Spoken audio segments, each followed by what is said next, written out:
and we just need to keep doing it. It is, you know, going back to that server joke, you know, it is, honestly, it is about serving your audience. And if you're getting all worried about your accent, then yeah, you're not serving your audience. And I suppose there may be some people who watch and they don't like your accent and they stop watching. Well, they were never your audience anyway, you know. I mean, that's the thing.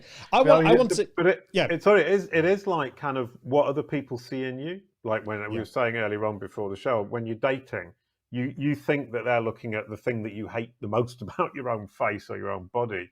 And in fact, they're looking at something totally different, and you've got no idea what it is they're looking at or what they're kind of appreciating or not appreciating for that matter. And you've got to be really aware, once again, as you said, don't be selfish. It's not about you, it's about their perception of you. And with the language and accent thing, it's exactly the same thing. And the other thing, sorry, I was going to add to that because it occurred to me, is when I learned to play the double bass, the band said to me, do you want to be in the band? And I said, yeah, I want to be in the band. Great. Isn't that cool? I can be in a folk punk band. And I said, well, I'm a singer. And I said, we don't need a singer. I said, well, I can play a bit of guitar. I said, we don't need a guitar player. We need a double bass player. And I had to learn double bass in 30 days. And they said, if you can play well enough in 30 days, you're in the band and we've got a gig and you can play the gig. But if you're awful, we're not going to have you. And if you're good enough, you're in. And I had a German double bass teacher who gave me one lesson.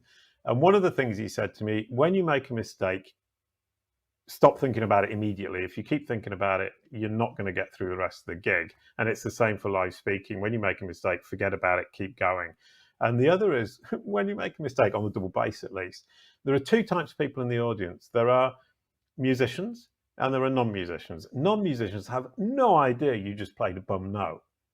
And the musicians, the jazz people, are going to think you've done something really clever, and they're not going to dare to ask you about it because they're going to be ashamed that they hadn't thought of it themselves. So why would you care? There's only you who cares about it. I love that. That's the big advantage with jazz.